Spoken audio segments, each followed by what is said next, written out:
Big boss Malayalam season 7 ലൈവിൽ ഇങ്ങനെ എല്ലാവരും സംസാരിച്ചുകൊണ്ടിരിക്കുകയാണ് കേട്ടോ. നമ്മുടെ അക്ബർ ഉണ്ട്, അതുപോലെ ഷാനവാസ് ഉണ്ട്, അനീഷ് ഉണ്ട്, അനുമോളുണ്ട്, നോറയുണ്ട്. 5 പേരും കൂടെ അവിടെ ഡൈനിങ് ടേബിളിൽ ഇരുന്ന് അങ്ങനെ സംസാരിക്കുന്നുണ്ട്. ഓരോ തമാശകൾ പറഞ്ഞുകൊണ്ടിരിക്കുകയാണ് കേട്ടോ. അക്ബർ ഓരോ പാട്ടൊക്കെ പാടുന്നുണ്ട്. ജിഷ്ണ മോനെ എന്നൊക്കെ ഞാൻ പാടി. അപ്പോൾ ജിഷ്ണ എന്നോട് ചോദിച്ചു മൊണ്ണ എന്നാണോ? അപ്പോൾ ഞാൻ പറഞ്ഞു അല്ല മോനെ എന്നാണ് ഞാൻ പറഞ്ഞത് എന്നുള്ള രീതിയിലുള്ള തമാശകളൊക്കെ ഇങ്ങനെ പരസ്പരം പറയുന്നുണ്ട് കേട്ടോ. പക്ഷെ ഈ 5 പേര് സംസാരിക്കുന്ന സമയത്ത് നമ്മുടെ നെവിനെ അവിടെ കാണാനില്ല കേട്ടോ. നമ്മുടെ അനീഷും നോറയും അക്ബറും അനുമോളും ഷാനവാസും മാത്രമാണ് ഇപ്പോൾ ഡൈനിങ് ടേബിളിൽ അവിടെ ഇരിക്കുന്നത്. അപ്പോൾ ഒരുപാട് പേരാണ് കേട്ടോ അതിന് താഴെ കമന്റുമായിട്ട് വന്നിരിക്കുന്നത്. നെവിൻ എവിടെ എന്ന് പറഞ്ഞുകൊണ്ട്.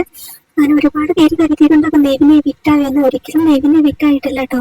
ബിഗ് ബോസ് വീട്ടിൽ നിന്നും നോറയാണ് ഇപ്പോൾ അവസാനമായിട്ട് എവിക്റ്റായിരിക്കുന്നത്. നെവിനും മറ്റെല്ലാവരും ടോപ്പ് 5 ഇപ്പോഴും ഉണ്ട് കേട്ടോ.